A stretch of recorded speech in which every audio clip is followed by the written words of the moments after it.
Kambifurize igitondo cyiza ngendi Emmanuel nk'ibisanzwe wowe wakoze sabu turagushimiye nawe utarayikora ngira ngo wayikora kugira ngo ujye ubonera amakuru yizewe ku gihe.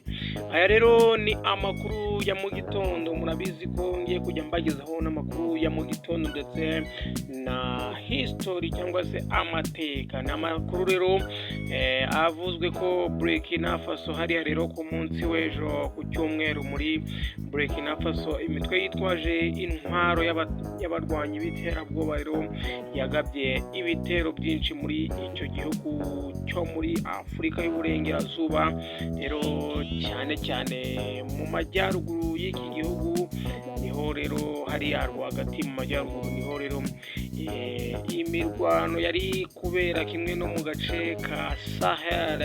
Ibi bitero rero byose bibaye mu gihe perezida w'inzibacyuho rero ya gisirikare rero iyoboye hariya Burkina Faso na Kapiteni Ibrahim Traoré yari atahutse mu gihugu rero avuye i Moscow hariya mu Burusiya rero. Kugeza ubu rero nta mibare yizewe y'abapfuye hariya rero mu kiriya gikorwa cyabaye cy'ubugizi bwa nabi, aho hatamenyekanye abantu bitabye Imana, dore ko muri iki gitondo niho hagaragaye amafoto ko byari byahishwe cyane.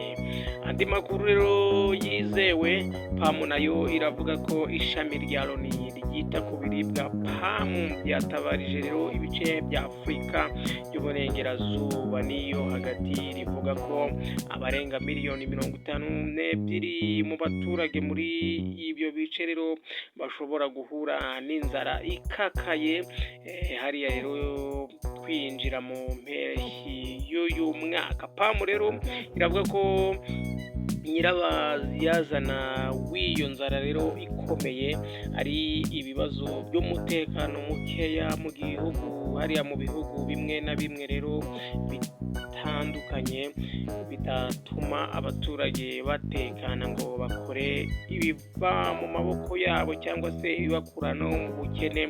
Ibibazo rero by'imihangayiko ndetse n'ibibazo by'imihindagurikire y'ikirere nabyo ngo biri mu bizatera inzara hano muri Afurika.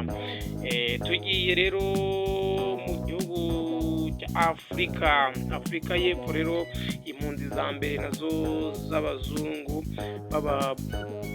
b'Afrikanese zaraye zuriye indege rero izijyana muri Leta Zunze Ubumwe za Amerika.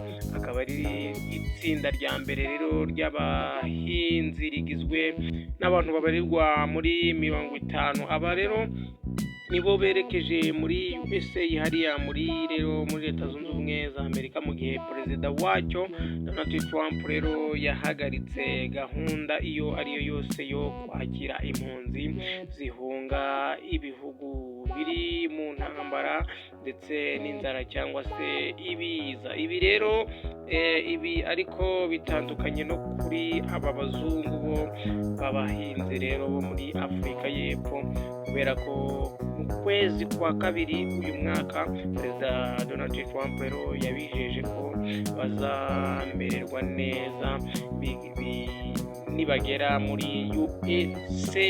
Ubu rero bakaba berekeje hariya rero muri Amerika bahunga rero iyi Afurika y'Epfo ko inzara imeze nabi. Mu Rwanda iterambere rero rirakomeje. U Rwanda rero ruteganya gukoresha amafaranga agera kuri miliyoni 399.4 rero mu iyubakwa ry'ikibuga cy'indege mpuzamahanga i Bugesera ndetse no kwagura Rwandair.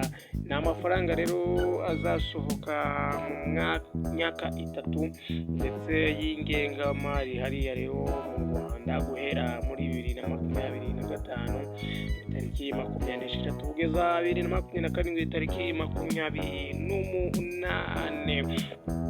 Ikigo rero cy'igihugu cy'ibarurishamibare ni CALA bwatangaje ko ibiciro by'ibicuruzwa rero bitandukanye ku masoko yo mu Rwanda byazamutseho 6.6 muri Mata 2025, mu gihe muri Werurwe rero byazamutseho 6.5 ugereranyije n'amezi y'umwaka wabanje. Iyi raporo rero y'igipimo cy'ibicuruzwa rero cyangwa cy'ibiciro ku masoko igaragaza ko izamurwa ry'ibiciro rishingiye ahanini ku mpinduka zabaye mu biciro by'amahoteli ndetse na resitora.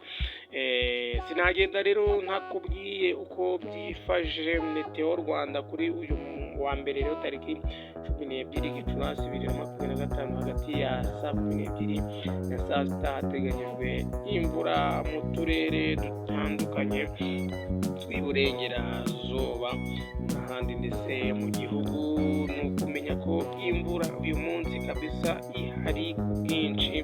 Usabwe kwitwaza agataka rero kugira ngo ibintu byawe bigende neza kuri uyu munsi. Mugire amahoro y'Imana.